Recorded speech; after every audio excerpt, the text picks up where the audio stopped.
Hello everyone. तो आप में से बहुत लोगों ने बोला कि मेरी मतलब कोई वर्किंग जॉब है, 10 टू 5 है, 9 टू 6 है, उसके बाद भी आप एसबीआई 2026 की प्रिपरेशन करना चाहते हो, तो आपका टाइम मैनेज नहीं हो पा रहा है, आपको समझ नहीं आ रहा है कि किस टॉपिक किस सब्जेक्ट पे फोकस किया जाए। और इसीलिए मैंने आपके लिए वीडियो बनाया है कि जो भी वर्किंग कैंडिडेट है उसको किस तरीके का डेली रूटीन बनाना चाहिए जिससे वो एसबीआई पीओ 2026 क्लियर कर सके। आपको तो पता है ये कंपटीशन एसबीआई पीओ में कितना है, 500 से 600 सीट है और 10 लाख से ज़्यादा कैंडिडेट इसमें बैठेंगे। ठीक है, तो आपको कोई स्मार्ट स्टडी की ज़रूरत होगी, क्योंकि नॉर्मली कैंडिडेट के पास 8 घंटे होते हैं, ऑन एवरेज दिन में 8 घंटे वो पढ़ाई कर सकते हैं। ठीक है, उससे भी ज़्यादा कर सकते हैं क्योंकि उसके पास पूरा दिन होता है। लेकिन जो भी वर्किंग कैंडिडेट है, जो 10 to 5 वर्क कर रहे हैं या जो 9 to 6 वर्क कर रहे हैं या जो इससे भी ज़्यादा वर्क करते हैं, उनको टाइम मैनेजमेंट करना बहुत ज़रूरी है। उनके सक्सेस में टाइम मैनेजमेंट ही सबसे बड़ा योगदान देगा। तो आप इस टाइम को कैसे मैनेज कर पाओगे, तो इसकी स्ट्रेटजी के लिए मैंने ये वीडियो बनाई है। तो इस वीडियो के एंड तक जरूर देखना, खासकर जो भी वर्किंग पीपुल है और ऐसे जो बिगिनर है वो भी देख सकते हो, रिपीटर हो वो भी देख सकते हो, आपको भी इस स्ट्रेटजी से हेल्प मिलेगी। So let's get started. तो गाइज देखो, जो भी वर्किंग कैंडिडेट हैं और एसबीआई पीओ 2026 की एग्जाम देना चाहते हैं, उसकी स्ट्रेटजी बनाना चाहते हैं, तो उनके लिए ये वीडियो है। ठीक है, तो लेट्स गेट स्टार्टेड। मान लेते हैं कि आपकी जो वर्किंग टाइमिंग है वो 10 to 5 है। ठीक है, 10 to 5 है या 9 to 6 है, थोड़ा आगे पीछे हो सकता है, प्लस माइनस वो आप एडजस्ट कर लेना। तो देखो, जिसकी 10 to 5 है वो कब से आप स्टार्ट करोगे भाई? शाम में 6 बजे से पढ़ना स्टार्ट कर दोगे। ठीक है, ऑनवर्ड्स।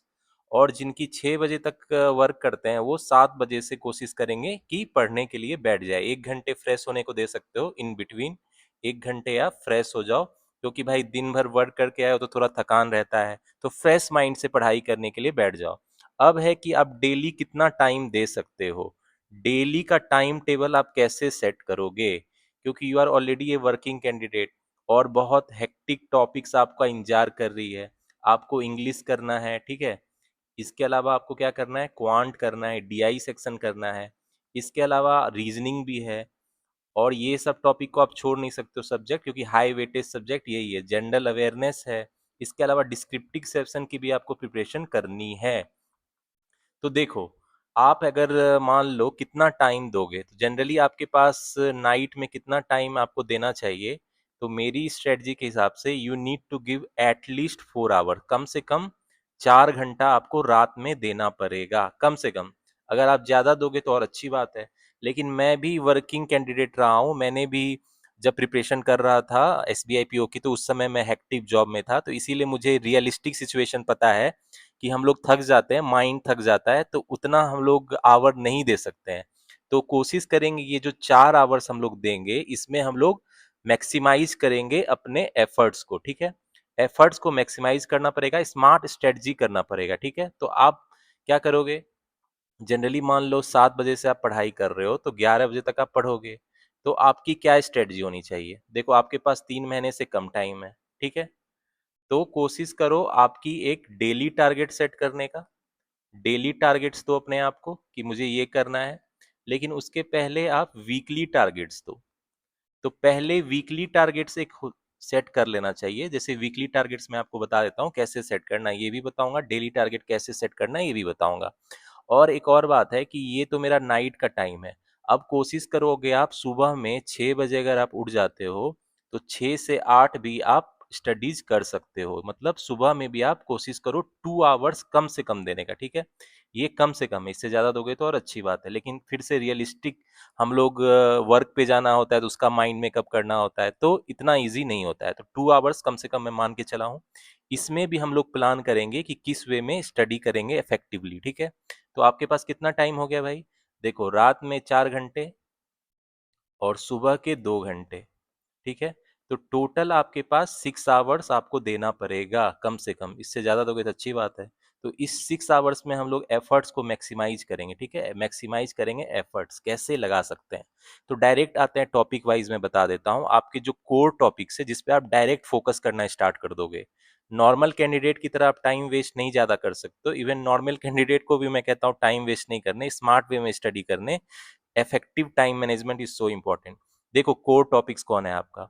सारे सब्जेक्ट की मैं एक जगह लिख देता हूँ। रीडिंग कम्प्रीहेंशन, आपको कम्प्रीहेंशन स्ट्रॉन्ग करनी पड़ेगी, इसके लिए मैंने बोला इंग्लिश न्यूज़पेपर पढ़ो, जितना पढ़ोगे उतनी आपकी कम्प्रीहेंशन स्किल अच्छी होगी। रीडिंग कम्प्रीहेंशन स्ट्रॉन्ग करनी है। मैथ में डाटा इंटरप्रिटेशन आपको स्ट्रॉन्ग करना पड़ेगा, क्योंकि ये सब हाई वेटेज टॉपिक है, ठीक है। इंटरप्रिटेशन, ठीक है, क्योंकि ये हाई वेटेज टॉपिक है। इसमें मैं कैसलेट को भी इसी में काउंट करता हूँ, ठीक है। ये भी वर्ड बेस्ड दिया ही है। इसके अलावा रीजनिंग, इसके अलावा अरिथमेटिक वर्ड प्रॉब्लम, तो क्वांट सेक्शन में ये भी जो होता है बहुत हाई स्कोरिंग टॉपिक है, इसके भी बहुत क्वेश्चन आते हैं, इस पे भी आपको फोकस करना पड़ेगा। इसके अलावा रीजनिंग में पजल्स एंड अरेंजमेंट, तो ये है ना कोर टॉपिक है आपका, ठीक है। प्री एंड मेंस दोनों में इससे सबसे ज्यादा क्वेश्चन पूछे जाते हैं। अगर आप एसबीआई पीओ 2025 की बात करें, एसबीआई पीओ 2025 की बात करें प्रीलिम्स एग्जाम की, ठीक है, अगर एसबीआई पीओ 2025 प्रीलिम्स एग्जाम की बात करें, तो ये जो कोर टॉपिक है इसमें आपका 60 क्वेश्चन पूछा गया था आउट ऑफ 100, ठीक है। तो इस बार भी यही चांसेस है, ये कोर टॉपिक से ज्यादा आपका वेटेज का क्वेश्चन रहेगा। तो 60% आपका मार्क्स इस पे डिपेंड करता है। तो इसको आप क्या करोगे भाई, मैक्सिमम मार्क्स लाओगे इसमें, तो डायरेक्ट इसी पे आप मतलब टारगेट करोगे इसको, ठीक है। जैसे आप एक डेली टारगेट में बता रहा हूँ, आपकी रूटीन बता रहा हूँ। जैसे मान लो आप 7 बजे से स्टार्ट करते हो पढ़ना और 11 बजे तक आप पढ़ाई करोगे, 4 आवर्स का क्या टाइम लाइन होना चाहिए।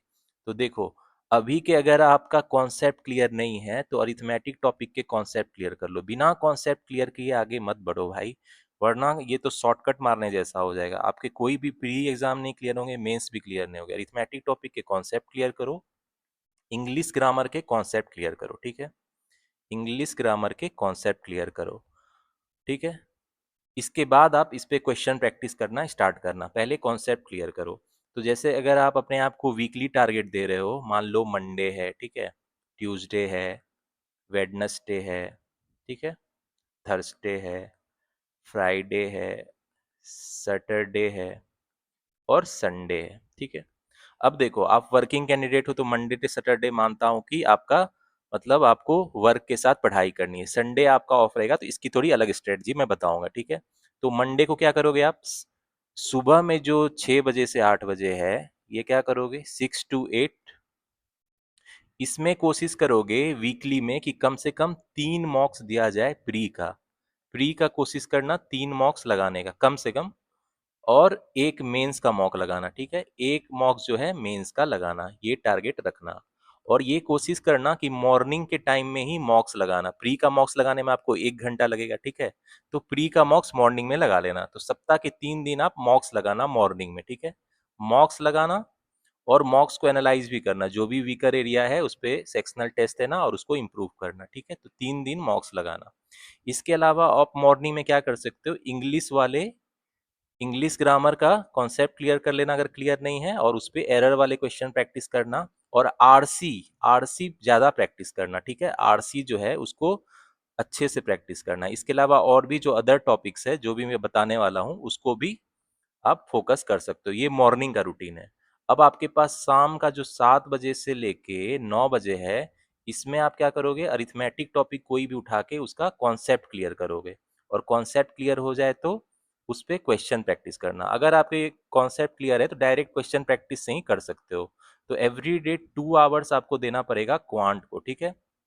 उसमें भी आप डिफरेंट डे में डिफरेंट टॉपिक को उठा के कॉन्सेप्ट क्लियर करना, क्वेश्चन प्रैक्टिस करना, ठीक है। कभी प्रॉफिट लॉट, कभी SICI, कभी बोट स्ट्रीम, कभी टाइम एंड वर्क। और मेरे चैनल द सक्सेस मंत्रा के प्लेलिस्ट में सारा कॉन्सेप्ट मैंने क्लियर कराया है, वो एक जगह सारा मैंने कलेक्ट किया हुआ है कॉन्सेप्ट, वो देख लोगे तो it is more than enough. और फिर क्वेश्चन भी उस पर न्यू पैटर्न प्रैक्टिस कराया जो आजकल बैंकिंग एग्जाम में आते हैं। तो मेरे चैनल के प्लेलिस्ट में जाके देख लेना, ठीक है, आपको मिल जाएगी।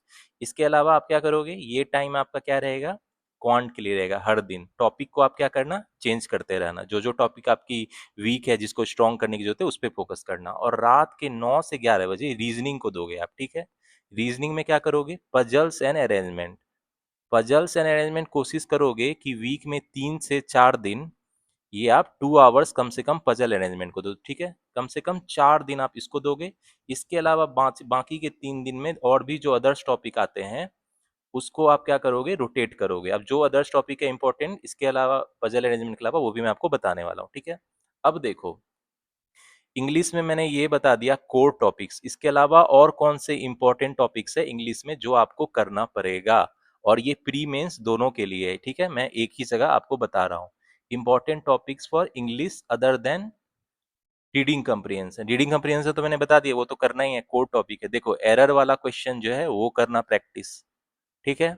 इसके अलावा सेंटेंस फिलर, देखो सेंटेंस फिलर आपका मेंस में भी आता है जिसमें डबल फिलर रहता है, ठीक है, तो उसकी प्रैक्टिस करना। इसके अलावा आप पारा जंबल, तो बहुत इंपॉर्टेंट टॉपिक है ये, प्री और मेंस दोनों में आता है, पारा जंबल्स प्रैक्टिस करना, ठीक है। इसके अलावा फ्रेज रिप्लेसमेंट वाला भी क्वेश्चन पूछ लेता है, फ्रेज रिप्लेसमेंट रहेगा आपको, ठीक है। और क्या पूछ सकता है भाई, वर्ड मिस स्पेल्ट वाला पूछता है, वर्ड्स को मिस स्पेल्ट वाला पूछता है, स्पेलिंग मिस्टेक वाला, ठीक है। और क्या पूछता है आजकल, मैच द कॉलम भी पूछ लेता है, जिसमें दो कॉलम दिया रहेगा, आपको मैच करना पड़ेगा, ठीक है, मैच द कॉलम्स। इसके अलावा और क्या पूछता है, ये सब तो इंपॉर्टेंट टॉपिक है, और क्लोज टेस्ट भी पूछ लेता है जिसमें आपको पैराग्राफ दिया रहता है, you have to do the fill in the blanks, ठीक है।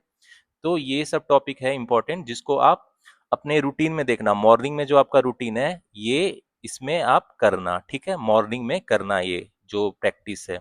और कोशिश करना कि 2 दिन कम से कम आरसी को देने के लिए, और बचे हुए जो दिन है उसमें आप ये सब टॉपिक करना, एरर वाले, सेंटेंस फिलर वाले, para jumble, phrase replacement, word misspell, match the columns, cloze test, और भी जो न्यू पैटर्न क्वेश्चन है उसको भी करना, ठीक है। अब आते हैं क्वांट में, ठीक है, क्वांट्स जिसको डीआई सेक्शन भी बोलते हैं। तो क्वांट में अब कौन से इंपॉर्टेंट टॉपिक्स है अदर देन डीआई, ठीक है, और अरिथमेटिक वर्ड प्रॉब्लम। तो अरिथमेटिक वर्ड प्रॉब्लम डीआई तो कोर टॉपिक है, इसके अलावा आपको क्या पूछ सकता है, इसके अलावा आप क्वाड्रेटिक इक्वेशन जो है वो कर लेना, इसके प्री में नहीं, मेंस में, तो मेंस में भी आ जाते हैं, ठीक है, प्री मेंस दोनों में आते हैं, मेंस में थोड़ा हाई लेवल का रहता है, ठीक है। इसके अलावा नंबर सीरीज आप प्रैक्टिस करना, नंबर सीरीज क्या है, नंबर सीरीज जो है मिसिंग वाली भी कर लेना और रॉन्ग नंबर वाली भी करना, ठीक है, रॉन्ग नंबर सीरीज भी कर लेना। और किसके क्वेश्चन आते हैं भाई, देखो डाटा सफिशिएंसी के कर लेना, इसके प्री में भी आ सकते हैं, मेंस में तो आते ही आते हैं, ठीक है, डाटा सफिशिएंसी। इसके अलावा क्वांटिटी कंपैरिजन वाले क्वेश्चन करना आप प्रैक्टिस, और ये सब जो मेंस में आएगा ये अरिथमेटिक टॉपिक के बेस होंगे। तो मेरे चैनल द सक्सेस मंत्रा पे मैं high level SBI PO mains का जो क्वांट डीआई सेक्शन आता है उसके क्वेश्चन प्रैक्टिस कराता हूँ, तो उससे प्रैक्टिस कर लेना, it is more than enough. तो 3 क्वांटिटी दी रहेगी, आपको कंपेयर करना होगा, ठीक है, ये वाले क्वेश्चन कर लेना। तो ये जो है इंपॉर्टेंट टॉपिक्स है, इसके अलावा और भी मिसकलेनियस के क्वेश्चन रह सकते हैं, ठीक है। तो ये सब इंपॉर्टेंट टॉपिक है, अलग अदर देन डीआई और अरिथमेटिक वर्ड प्रॉब्लम के अलावा आप क्या करना, अपने जो रूटीन है आपका 7 से 9 बजे आप दोगे क्वांट को, तो कोशिश करना 2 घंटे, मतलब ये आप रोटेट करते रहना हर दिन, ठीक है। और कोशिश करना कि कम से कम 2 डेज आप इसको दो, quadratic equation, number series, data sufficiency, इसको प्रैक्टिस करने के लिए दो 2 दिन कम से कम इसको जरूर दो, ठीक है। और बचे हुए टाइम में क्या प्रैक्टिस करोगे, डीआई और कैस्लेट वाले और अरिथमेटिक वर्ड प्रॉब्लम, इसको ज्यादा टाइम दोगे, इसको कम से कम 4 दिन तो आप दोगे ही दोगे, ठीक है। तो इस रूटीन में आप उस हिसाब से एडजस्ट कर लेना 7 to 9 के स्लॉट में, ठीक है। अब आगे आते हैं, अब रीजनिंग में कौन सा टॉपिक है important other than puzzle and arrangement. तो पजल अरेंजमेंट से देखो मैक्सिमम क्वेश्चन जो है 80% से ज्यादा जो क्वेश्चन है पिछले बार के प्रीलिम्स में पजल अरेंजमेंट के थे, ठीक है। लेकिन इसके अलावा जो इंपॉर्टेंट टॉपिक्स है वो भी मैं बता देता हूँ, मेंस में भी क्या पूछा जा सकता है आपका वो बता देता हूँ। पजल अरेंजमेंट के अलावा देखो कोडिंग डिकोडिंग प्रैक्टिस कर लेना, कोडिंग डिकोडिंग का आ सकता है प्री में भी और मेन में भी, मेंस में भी आ सकता है। मेंस में आपको क्या आता है, कोडेड इनइक्वालिटी वाला आता है, ठीक है, इनइक्वालिटी को कोडेड करके या ब्लड रिलेशन को कोडेड करके देख दिया जाता है क्वेश्चन, ठीक है। तो इन मेंस में आपका कोडेड इनक्वालिटी आता है, इसमें ब्लड रिलेशन को भी कोडेड करके दिया जाता है, कोडेड का मतलब इनक्वालिटी भी दिया जाता है, कम्बिनेशन में इसको दिया जाता है। इसके अलावा इनपुट आउटपुट क्वेश्चन प्रैक्टिस करना, ये आ सकता है मेंस एग्जाम में, ठीक है। इसके अलावा क्रिटिकल रीजनिंग मेंस के लिए बहुत इंपॉर्टेंट है। क्रिटिकल या लॉजिकल रीजनिंग जो है ये इजी टू स्कोर है, बेसिकली ये कंप्रीहेंशन भी है और इजी टू स्कोर है, तो इसके भी अच्छे खासे वेटेज के क्वेश्चन पूछे जाते हैं, तो इसको आप इजीली स्ट्रॉन्ग कर लेना, ठीक है, ये बहुत इंपॉर्टेंट है। और भी इसके अलावा नंबर सीरीज के क्वेश्चन आ सकते हैं, प्रीलिम्स में आ सकते हैं नंबर सीरीज, मेंस में भी आ सकता है, और अल्फा न्यूमरिक सीरीज भी रह सकता है आपको, ठीक है, अल्फा न्यूमरिक सीरीज भी रहेगा। ये सब जनरली प्री में आते हैं, अगर मेंस में रहेगा तो मॉडरेट लेवल का पूछा जाता है। और इसके अलावा ब्लड रिलेशन बहुत इंपॉर्टेंट है, प्री मेंस दोनों में आता है, और मेंस में ये कोडेड ब्लड रिलेशन आता है, थोड़ा चैलेंजिंग रहता है। इसके अलावा डायरेक्शन डिस्टेंस रहता है, तो डायरेक्शन डिस्टेंस भी कोडेड रहता है, तो कॉम्बिनेशन में पूछा जाता है इसको इन मेंस एग्जाम। तो ये सब आपके इंपॉर्टेंट टॉपिक है other than puzzle and arrangement. तो इसको आप क्या करोगे, 9 से 11 का जो आपका स्लॉट है रात का, उसमें आप पजल अरेंजमेंट को कोशिश करोगे 4 डेज कम से कम उसको देने के लिए, और बचा हुआ जो आपका 3 डेज रहेगा उसमें ये जो अदर टॉपिक्स है आपके रीजनिंग के उसको आप देना। Coding, decoding, coded inequality, input output, critical reasoning, number series, alpha numeric series, blood relation और डायरेक्शन डिस्टेंस, ठीक है। तो ये तरीके से पढ़ाई करना। और एक और बात है कि संडे को आपका ऑफ रहेगा या सैटरडे, किसी का सैटरडे भी ऑफ रहता है, लेकिन आजकल छुट्टियां कम मिलती है, चलो एक दिन ऑफ रहेगा आपका। कोई भी एक दिन आपका ऑफ रहे तो उस दिन क्या करोगे आप, मेंस का मॉक लगाओगे, ठीक है। क्योंकि वीकली मैंने बोला था मेंस का एक मॉक तो जरूर देना, तो मेंस का मॉक लगाना, उसको सबमिट करके एनालाइज करना, ठीक है। क्योंकि आपको 3 घंटे बैठने पड़ेंगे, तो आप वीकडे में नहीं दे पाओगे, तो आपको वीकेंड में ही, छुट्टी में ही ये मेंस मॉक देना है, और हफ्ता में एक देना है कम से कम, ठीक है। 1 पर वीक मेंस मॉक, ठीक है। तो एक हफ्ते में कम से कम एक बार तो देना ही देना है। उसके बाद एनालाइज करोगे और उसको सबमिट करके प्रैक्टिस करना, ठीक है। सबमिट करके प्रैक्टिस करना, जो भी हाई लेवल क्वेश्चन है, न्यू पैटर्न क्वेश्चन है, उसको प्रैक्टिस करना, ये राइट स्ट्रेटजी है, ठीक है। और मैंने कहा जनरल अवेयरनेस का क्या करोगे आप, आप तो सोच रहे होगे जनरल अवेयरनेस को तो मैं भूल गया हूँ, मैं भूला नहीं हूँ, इसकी भी मैं स्ट्रेटजी बता रहा हूँ और डिस्क्रिप्टिव की भी, ठीक है। जनरल अवेयरनेस और डिस्क्रिप्टिव की भी स्ट्रेटजी मैं आपको बता देता हूँ। देखो देखो, कोशिश करना जनरल अवेयरनेस को, अगर ऑफिस में जो आप 10 to 5 वर्क करते हो, इसमें आप फोन के पीडीएफ से पढ़ सकते हो जनरल अवेयरनेस। कोई भी अफेयर्स क्लाउड का जो पीडीएफ आता है, मंथली पॉकेट पीडीएफ, उसको आप पढ़ सकते हो। मतलब मुझे लगता है बहुत लोग का जॉब बहुत बिजी होता है और उसके बॉस भी देखते रह सकते हैं कैमरा से, लेकिन कोशिश करना कि पीडीएफ से थोड़ा अफेयर्स क्लाउड पढ़ लेने का। अगर उसकी भी इशू आ रही है तो कोशिश करना कम से कम 100 क्वेश्चन आप कर लो क्विजेज के। क्विजेज या एमसीक्यू है उसके 100 क्वेश्चन तो पर डे कर सकते हो, ये ऑफिस में ही कर सकते हो आप। तो ऑफिस में भी आपको थोड़ा पढ़ना पड़ेगा, टाइम मैनेजमेंट स्मार्टनेस इसी में है। तो ये आप कहाँ करोगे भाई, 10 to 5 जो ऑफिस में रहोगे उसमें अपने फोन पे पीडीएफ खोल के, अफेयर्स क्लाउड का जो मंथली पॉकेट पीडीएफ आता है जिसमें सारी न्यूज एक जगह दी होती है, नेशनल इंटरनेशनल स्पोर्ट्स अवार्ड, ठीक है। और जो भी आपका banking awareness, financial awareness, static, सारा जो एक जगह दिया रहता है, ये कर लेना, इसको करना, और 100 क्वेश्चन क्विजेज या एमसीक्यू करना।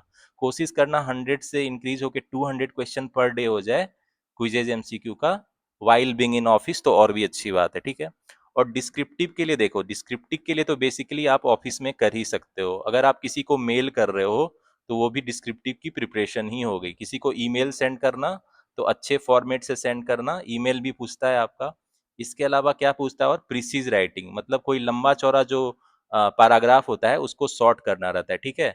उसको 1/3 में लिखना रहता है विद द टाइटल। तो किसी भी बड़े सेंटेंस या बड़े पैराग्राफ को ब्रीफली समराइज करना सीखना, it is basically the summarisation of, मतलब बिगर पैराग्राफ्स। तो ये भी इजी हो जाएगा, प्रीशियस बहुत इजी है। लेकिन जो चैलेंजिंग है वो सिचुएशन एनालिसिस वाला जो पूछता है, वो थोड़ा चैलेंजिंग है। तो वो उसका क्या होता है, ये बेसिकली आपका चेक करता है प्रॉब्लम सॉल्विंग स्किल, ठीक है। तो कोई भी आपकी सिचुएशन दी रहेगी और आपको प्रॉब्लम उसका देना है सॉल्यूशन। तो इसके लिए मैं कहता हूँ कि इंग्लिश न्यूज़पेपर का कोई भी एडिटोरियल हॉट टॉपिक्स पढ़ते रहो, ठीक है। खासकर बैंकिंग अवेयरनेस, फाइनेंशियल अवेयरनेस पढ़ते रहो। उससे आपका क्या होगा, आपकी जो है सेंटेंस फॉर्मिंग एबिलिटी होगी, मतलब कोई भी टॉपिक के बारे में आप सोच के सेंटेंस जनरेट कर सकते हो, अपने से सेंटेंस बना के इंग्लिश में लिख सकते हो, और प्रॉब्लम का इसी तरह आप सॉल्यूशन दे सकते हो। तो आपका सिचुएशन एनालिसिस भी हो जाएगा। तो कोशिश करो इसको भी ऑफिस में करने की, क्योंकि भाई आपके पास लैपटॉप तो होगा ही, या कोई कंप्यूटर के सामने तो आप बैठे ही रहोगे, तो ये कर सकते हो। और बॉस को भी लगेगा कि आप बिजी हो, कोई काम कर रहे हो इंपॉर्टेंट, और आप क्या करोगे, अपना काम भी कर लोगे, क्योंकि टाइपिंग कर ही सकते हो आप, सेंटेंस फॉर्मेशन तो कर ही सकते हो, कोई भी टॉपिक के सोच सोच के उसके बारे में लिख सकते हो। Writing skill is so important in the descriptive, ठीक है। और मेक श्योर जो भी करना, ग्रामर के कॉन्सेप्ट आपके क्लियर रहे, और वोकाबुलरी, स्पेलिंग मिस्टेक मत करना, ठीक है। डिस्क्रिप्टिव में ये इंपॉर्टेंट है, स्पेलिंग मिस्टेक्स नहीं करना, ये ध्यान रखना, ठीक है।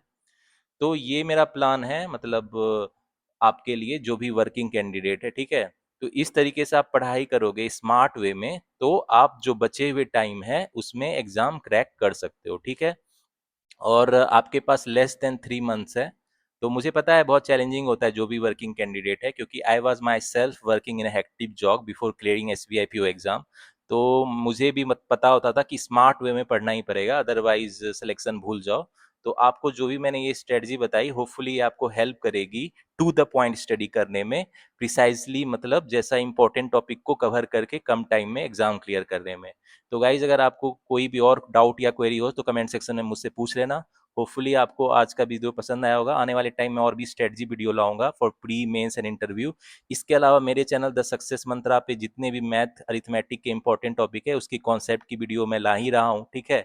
इसके अलावा जो new pattern high level question SPIPO mains level high level जो DI क्वेश्चन है क्वांट सेक्शन में मैथ में, उसके भी वीडियो मेरे चैनल पे आते रहेंगे। तो guys there will be more such video will come in the future. Till the time, keep studying, keep preparing, and keep enjoying.